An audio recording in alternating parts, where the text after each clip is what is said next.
Fidèles amis de tous les horizons, bonjour. Dans le numéro précédent de l'Église aujourd'hui, nous avons parlé de la religion et de la tradition, en d'autres thèmes du syncrétisme dans l'Église. Ce numéro a été assez bien illustré pour vous avoir permis de retourner aux sources de nos traditions qui, malheureusement, aujourd'hui s'insurgent de façon subtile et inconsciente dans la religion. C'est pourquoi ce jour, nous reconduisons le même thème du syncrétisme dans l'Église afin d'aller en profondeur des autres aspects non abordés du sujet la semaine dernière.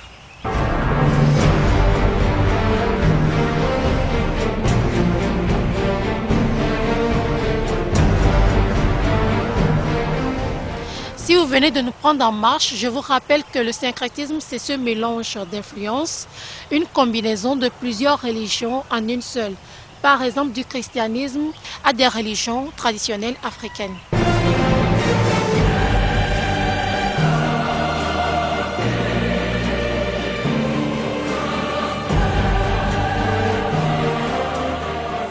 Une fois encore, bienvenue pasteur.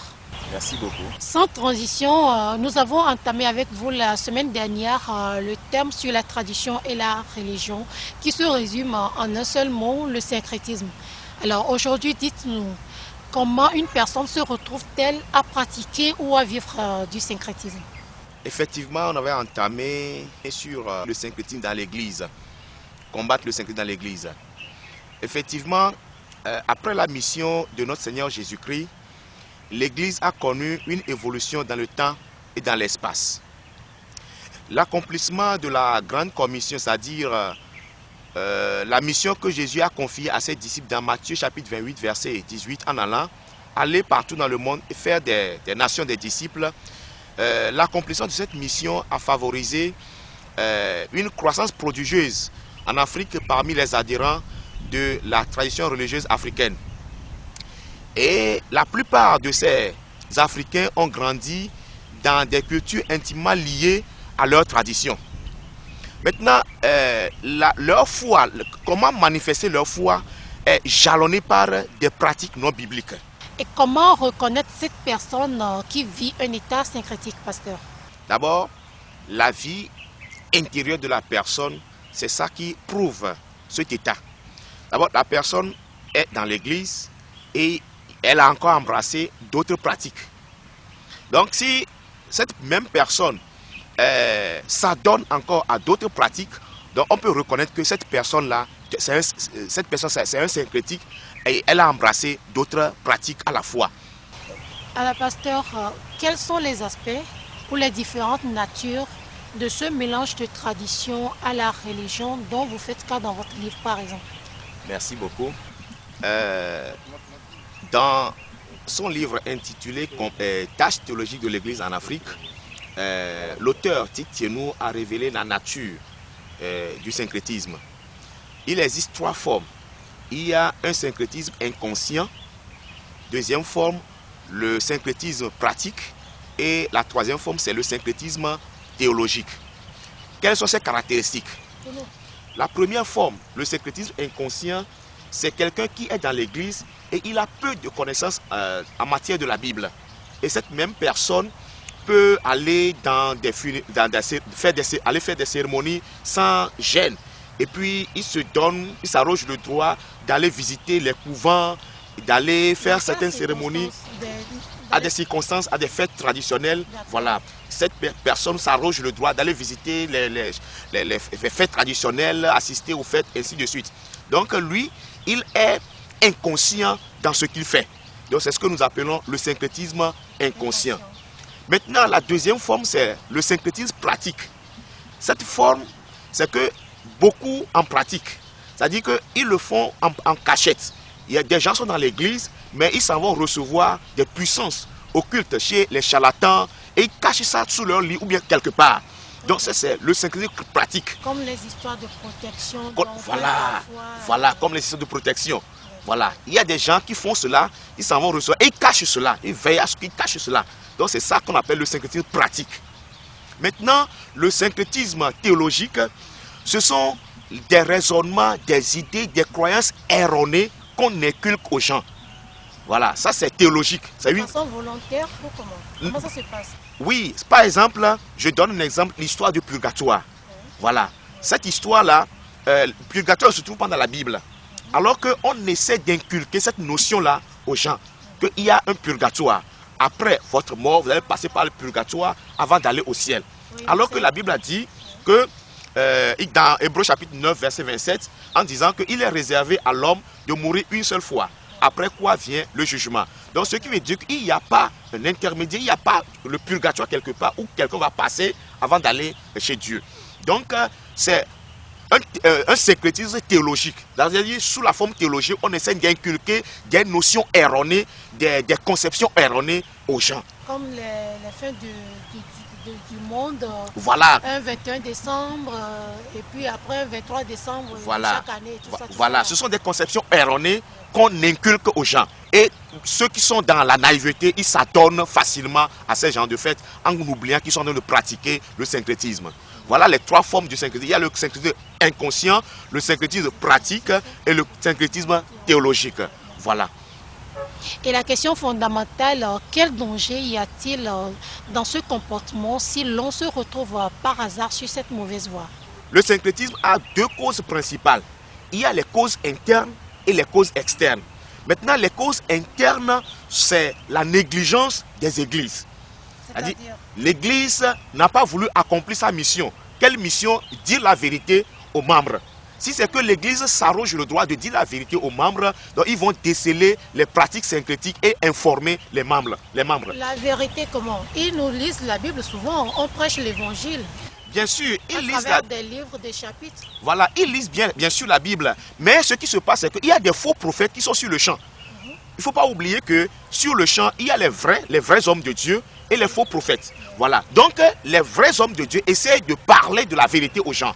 Alors que les faux prophètes essaient d'inculquer une mauvaise notion, des notions erronées aux gens. Donc, c'est ce qui fait que quand quelqu'un n'est pas bien enraciné dans la parole, donc il peut être emporté par les doctrines des faux prophètes. Donc, que pensez-vous que ces pasteurs ou bien ces hommes de Dieu, prêtres comme pasteurs, peuvent dire aux fidèles pour qu'ils comprennent mieux la vraie religion sans mélanger à la tradition?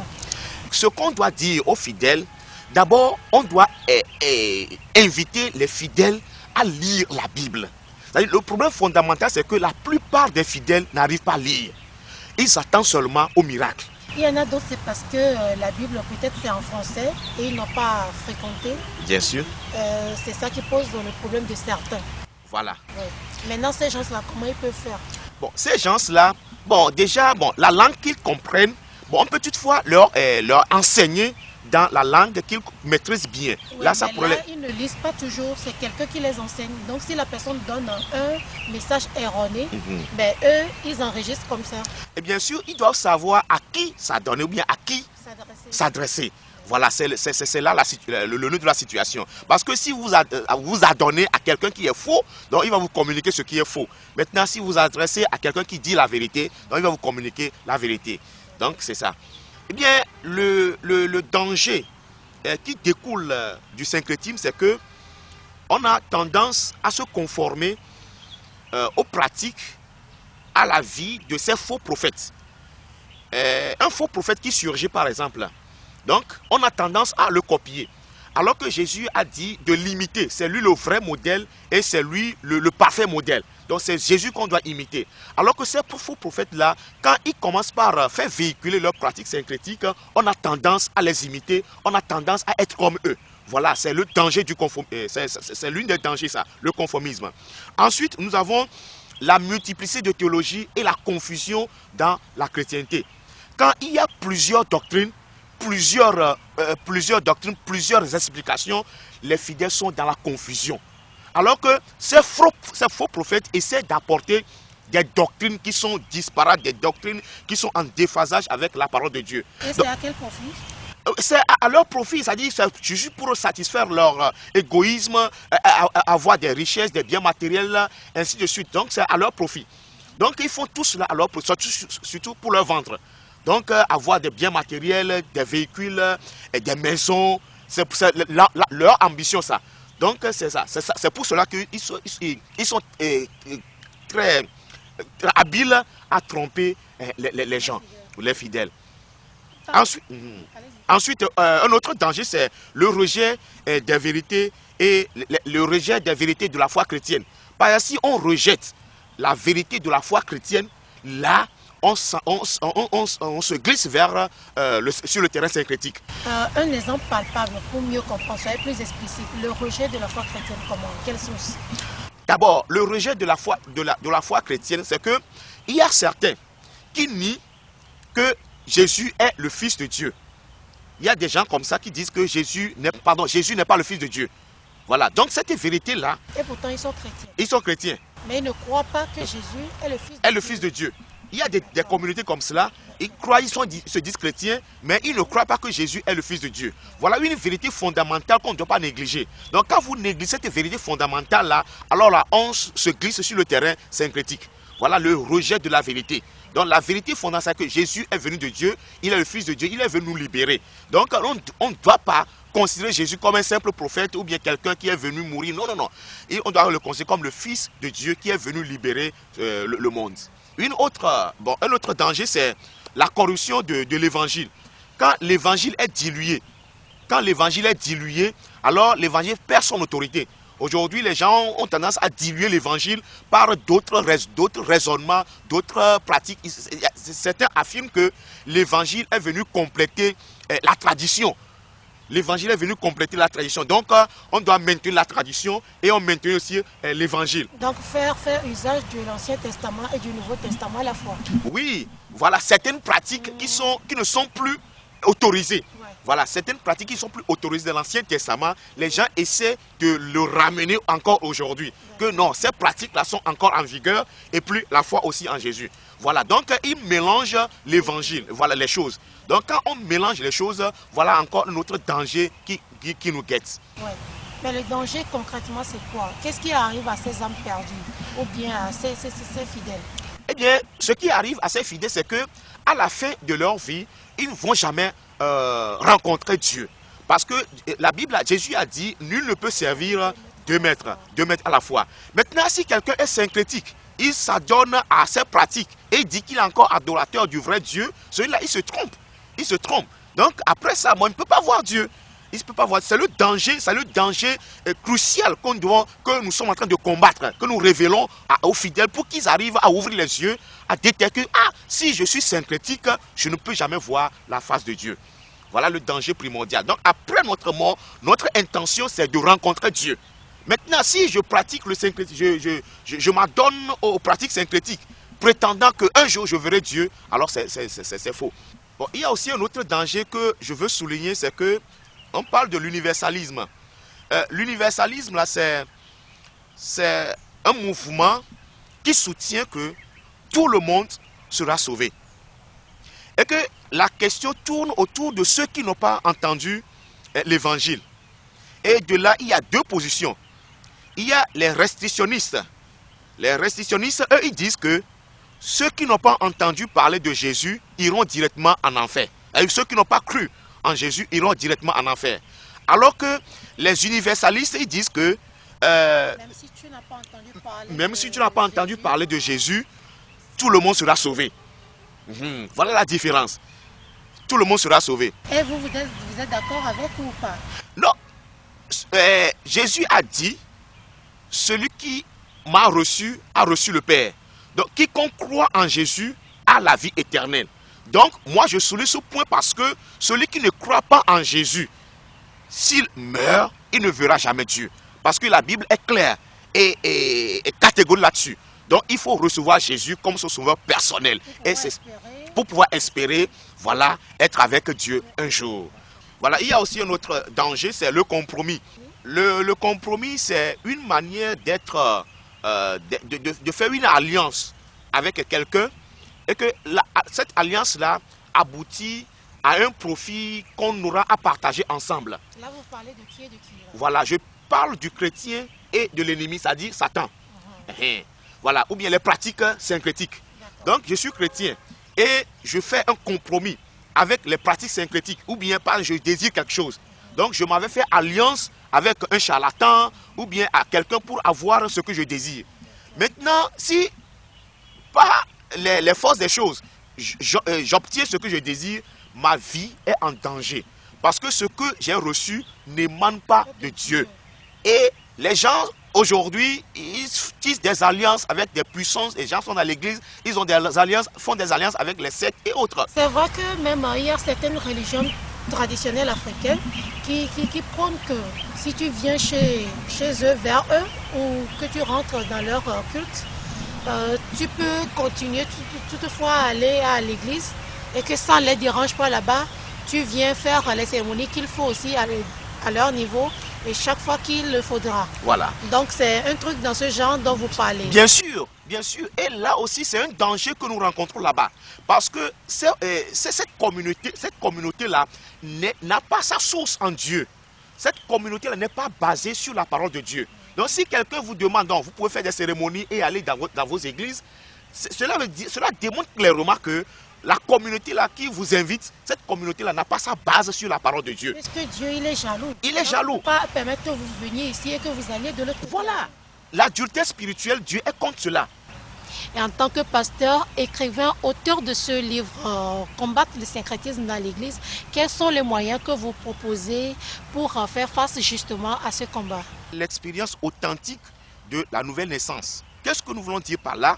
C'est-à-dire qu'il faut que les fidèles arrivent à faire une rencontre personnelle avec le Seigneur Jésus-Christ.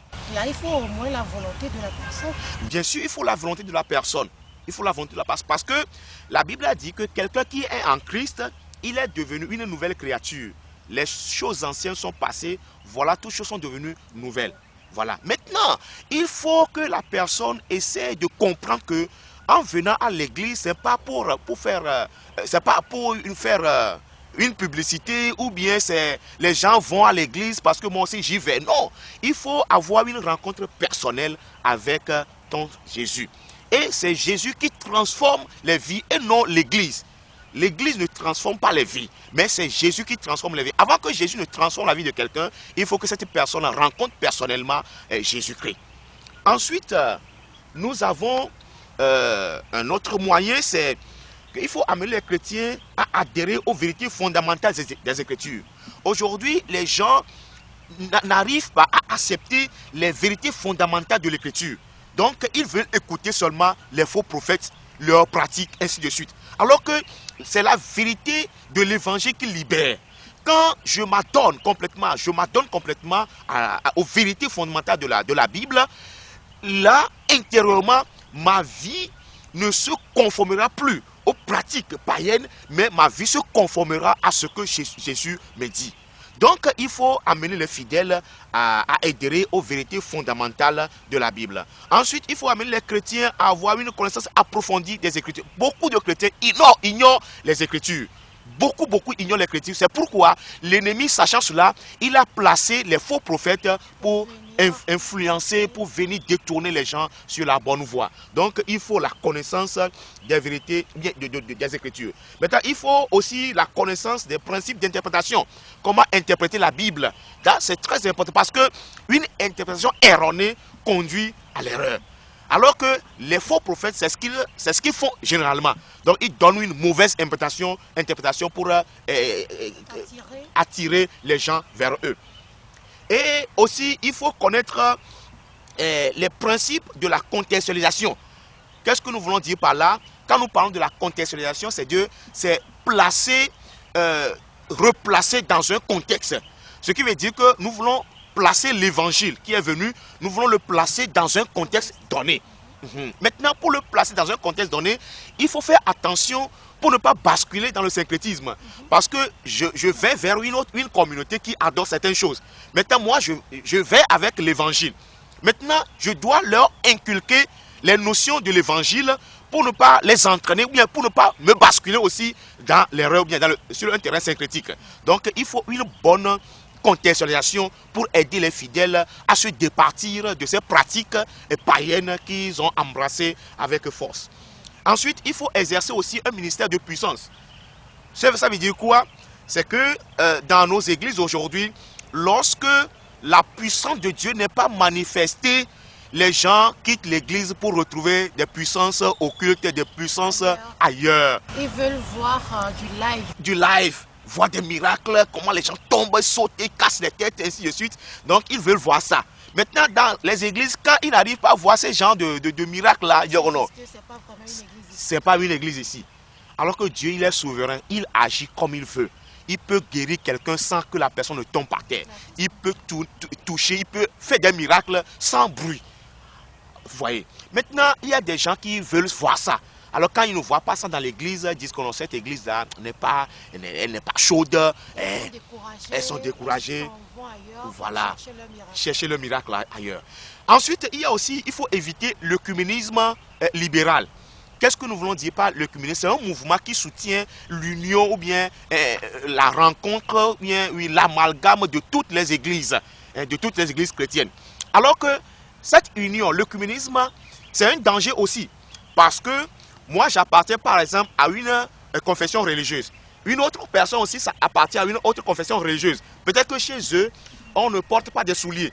Moi, chez moi, on porte des souliers. Maintenant, on me demande d'être ensemble. Pour faire quoi? C'est un mouvement qui soutient ça. Voilà, c'est un mouvement. Quoi, des séminaires, des réflexions, je ne sais pas. Non, ça dit, c'est encore une autre forme de syncrétisme qui est subtilement engagée.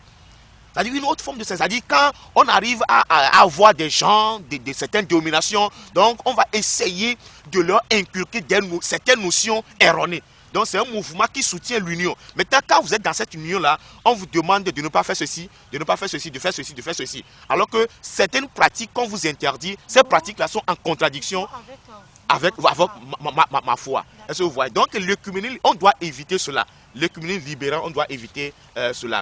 Mais ensuite, il faut valoriser l'expérience chrétienne du retour de Christ. C'est-à-dire que quand nous parlons du syncrétisme, nous parlons des sujets, des sujets aux fidèles, il faut mettre aussi un accent particulier sur le retour de Jésus. Parce que quelqu'un qui a embrassé le syncrétisme et on ne lui parle pas du retour de Jésus et il meurt dans ça, c'est évident qu'il ne verra pas la face de Dieu. Donc on doit leur dire que Jésus revient un jour. Jésus revient un jour. Les gens disent que Jésus a dit qu'il revient. Il y a cela 2000 ans. Mais Jésus n'est jamais revenu. Et les gens s'appuient, il y a des gens qui s'appuient sur ce raisonnement pour décourager les fidèles. Alors que Jésus a dit qu'il vient bientôt. Et nous sommes dans l'espérance de le voir un jour dans sa gloire et qui va nous amener au ciel. Et cette gloire, je ne sais pas, vous ne pensez pas que c'est après la mort que tout se passe? Bien sûr, c'est après la mort que tout cela va se passer. Parce que Jésus reviendra. Il a dit qu'il revient. Donc c'est après son retour maintenant que nous irons dans cette gloire. En attendant, nous restons où? Nous faisons quoi? Parce que vous avez parlé du purgatoire tout à l'heure, avec lequel vous n'êtes pas vraiment d'accord. Non, quand Jésus va venir, la Bible a dit que quand il apparaîtra dans les nuées, les morts en Christ ressusciteront premièrement. Et ils iront, et ensuite nous qui sommes vivants, nous serons changés en un clin d'œil et nous irons à la rencontre du Seigneur dans les airs. Et nous partirons avec lui. Pendant ce temps-là, ce monde-là va encore exister. Et qu'est-ce qui va se passer? Il y aura quelque chose qu'on appelle la grande tribulation, où les gens vont souffrir. Ceux qui n'ont pas accepté Jésus vont souffrir. Voilà. Maintenant, nous irons au ciel et nous serons là pour avoir nos récompenses. L'œuvre que nous avons accomplie dans ce monde, nous irons là-bas pour recevoir nos récompenses. Pendant ce temps, sur la terre, la grande tribulation battra son plein. Et après, à la fin de la tribulation maintenant, Jésus reviendra. Ça, c'est encore notre débat, notre sujet, quand nous aurons le temps. On reviendra sur ça, parce qu'il y a en vue le thème où se trouvent les enfers, voilà. À quoi ressemblent les enfers, et donc on touchera du doigt cette histoire du purgatoire. Voilà, merci beaucoup. À quoi s'en tenir. Merci beaucoup. Merci pasteur pour vos éclairages. Merci beaucoup. Je vous souhaite un très bon dimanche. Merci à vous pareillement. Que Dieu vous bénisse. Merci. Voilà, le second épisode sur la tradition et la religion prend fin ainsi. J'espère, amis téléspectateurs, que vous avez pu faire la part des choses à votre niveau pour pouvoir dorénavant éviter les pièges du syncrétisme. Ravi j'ai été d'avoir passé ces instants avec vous. Nous nous retrouvons la semaine prochaine à coup sûr si le Seigneur le veut. Que l'Éternel protège notre pays, le Togo.